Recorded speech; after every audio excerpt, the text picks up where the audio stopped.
I believe that Kenya is today facing its worst crisis in decades, out of which we could recover or go the way of other failed states.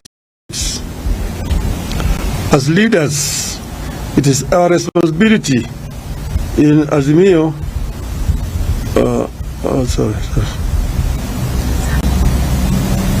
As leaders, it is our responsibility in Azimio la Umoja to save this country from the catastrophe.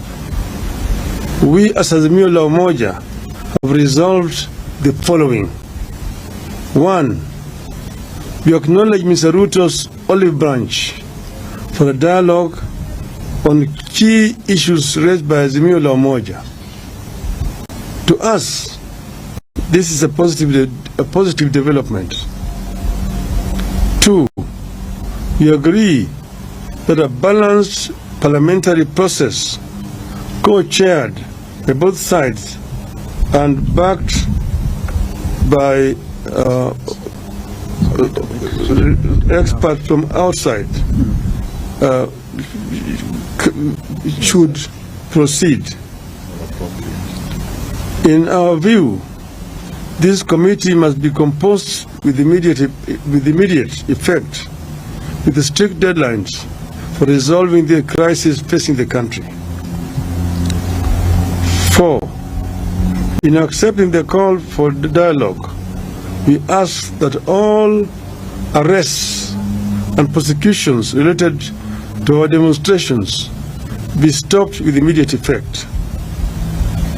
In view of the foregoing, we stand down our demonstrations for Monday, that is tomorrow, April 3rd, 2023. 6.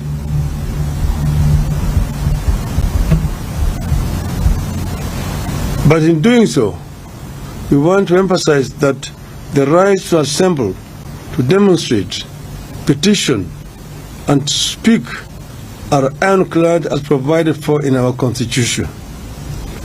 7. Therefore, we reserve our rights to call for demonstrations should this process not bear fruit. Should there be no meaningful engagement or response from Hon Ruto to our counter-offer, we resolve to resume our demonstrations after 1 week.